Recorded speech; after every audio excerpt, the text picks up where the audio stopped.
Hey, good morning, Josh. This is a quick demo video for you to go over your Phoenix Props Starkiller.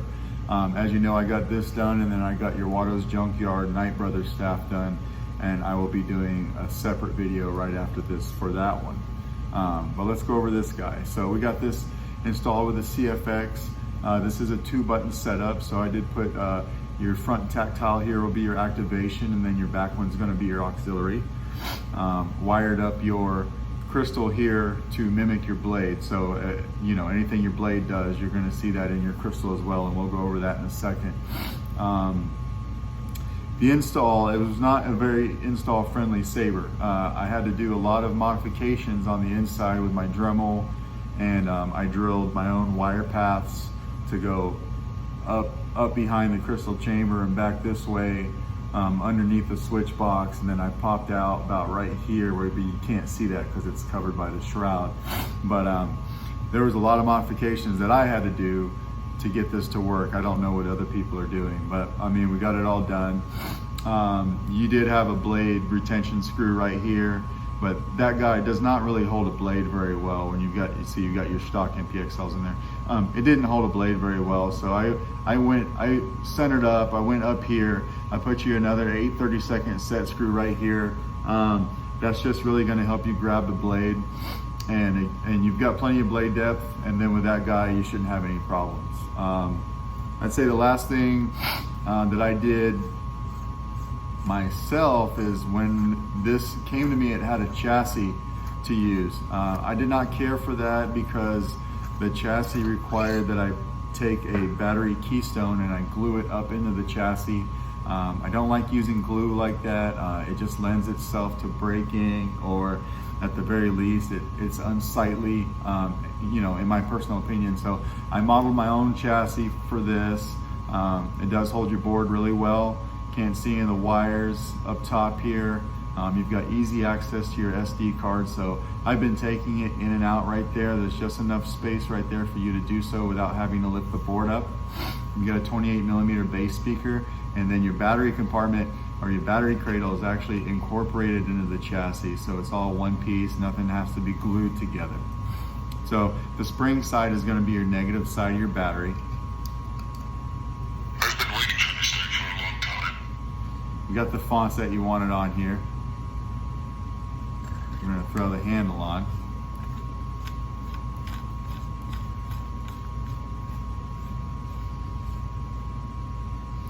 Handle lines up in the cross pattern on this guy. So Starkillers, you can do a cross pattern or you can do the next pattern. This one happens to be lined up in a cross pattern. So I'm not going, well, let's go ahead and throw a blade in it. So I don't have a full length 1 inch, but I got this guy right here. For the purpose of this video, I'm not even going to use the blade retention screw because it's pretty tight. It's a pretty tight fit in here. If you're putting your blade in and you find it tight, don't try to shove it straight down. Just kind of give her a twist. It does go down, and then when you feel it make connection, you don't have to force it, right? So we'll wake the board up. Front button activation. You see your crystal lights up really well there.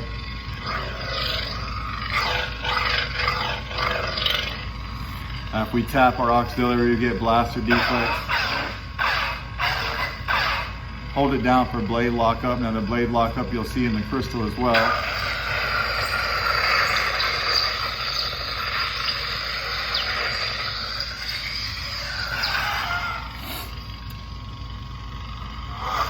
Now to change sound fonts when the blade is off, just hold down your auxiliary button.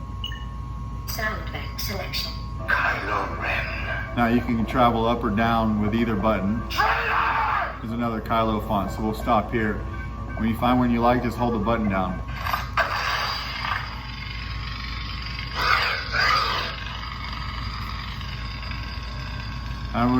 My blade, my test blade has a little something going on right here. A full length blade will not do that.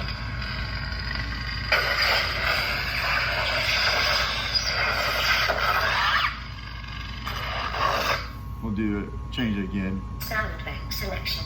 Exit menu. Kylo Ren. Such pain in you, such anger.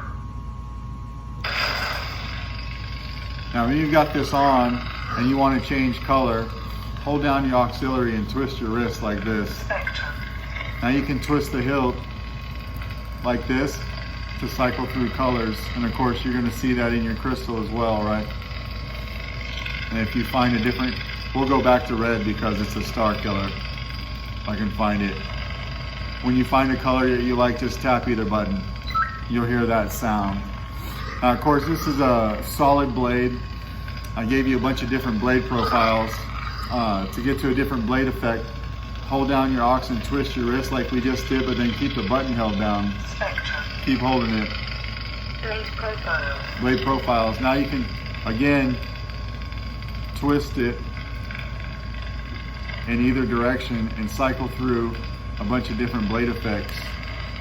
Like this is a nice unstable one for this color font. So when you find one, just tap a button. And you've got that nice unstable in your blade, and then it's mimicking that in your crystal. Just like that. So you can see everything's working really well on this guy. You got the sound fonts on here that you wanted. Got everything aligned well. It's a really solid saber, so I hope it came out the way you like. Thanks.